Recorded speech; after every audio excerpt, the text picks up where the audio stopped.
Here's a quick video on how to assemble the most important part of the super pad, the Clicky stick. You'll need several parts. First part will be the joint box. This holds the pivot point as well as the entire assembly. You'll need the switch bracket. This holds the switches on top. You'll need the stick, and you'll need the top cap, as well as a spring and some limit switches. You can find the link to buy all these items on the Thingiverse page, or if it moves from Thingiverse, wherever the STLs are found. I found that it's important to print, at the very least, this part out of some sort of abrasion-resistant material. Nylon, or this is Ninja Tech Armadillo. That has been working really well, so I would recommend that. You can see it's still got a little bit after several months of use, but as far as I can tell, it still hasn't worn away at all, so Armadillo's been working really well. Just a little hard to print, so make sure you have a good printer. So the first thing you want to do is you want to take all of the levers of the limit switches. So to do that, you just bend it up and then pull it out. Easy peasy. Next thing you want to do is actually assemble the rest of the thing to screw it in place. So the spring fits over the ball joint right here. And then insert this through that. And then that just sits down into this.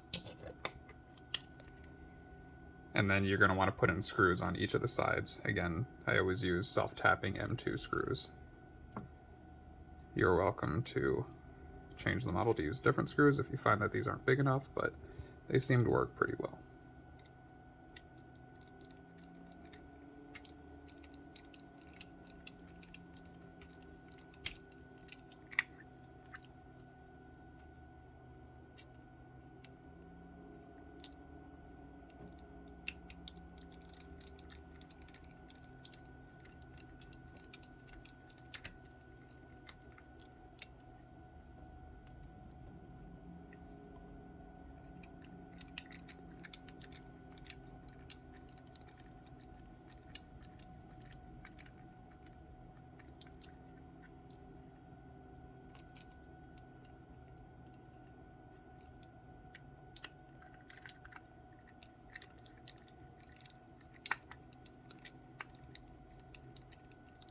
After you've got that all screwed together, check it to make sure that it's moving fluidly and not catching on anything.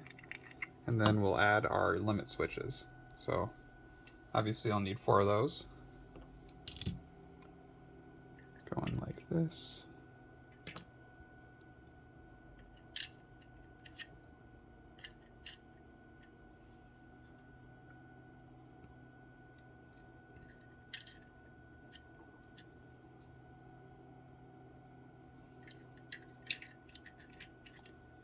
About like that, and then you'll need a little bit longer M2 screws for this.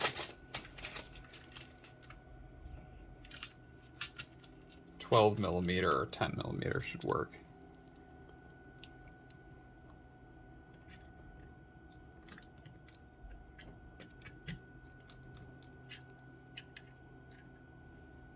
The spacing for these is very important, so I like to insert 1 screw each in the back part right here, like you see, so that they're all in their relatively final spots, and then I put the last screws in next, and that way you can get the spacing just right so it feels the best.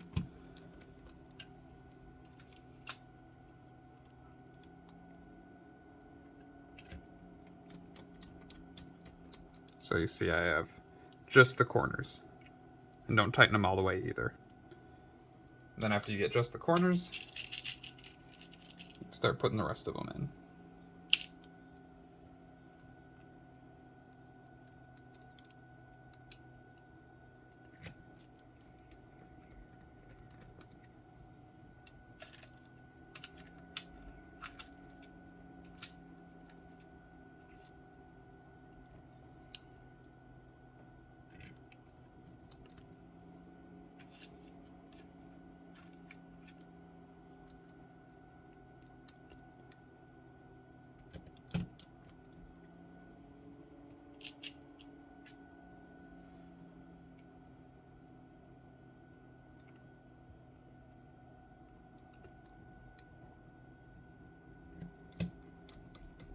All right, and then once you get them in, make sure that none of them are incidentally being hit, and then tighten them all down.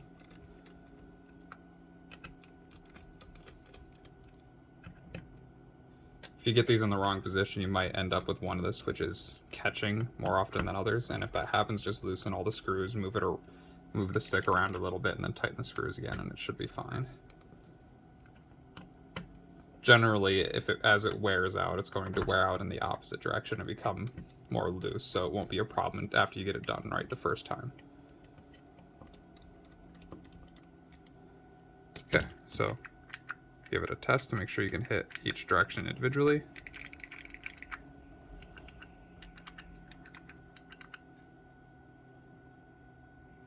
Seems great. Okay, next then we solder it. What I like to do to solder is I take a single wire, strip it completely, and then run it from the ground pin to the ground pin to the ground pin to the ground pin, and then have my JST harness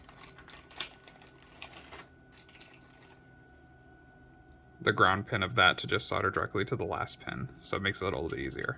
And I'll show you that when it's done.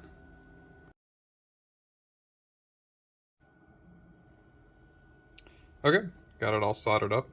Like I said, I like to use a quick socket so I can stop them if I need to. You can see the ground pin running across all the different wires, and then each individual pin has the wire soldered to it. And then do a quick check to make sure that everything is working fine. It's great. Next step would be to attach the thumb cap, but the thumb cap can't be attached until it's mounted in, so I'll save that for later. But basically, yeah, you put it in and then you would mount the thumb cap on it. Thank you.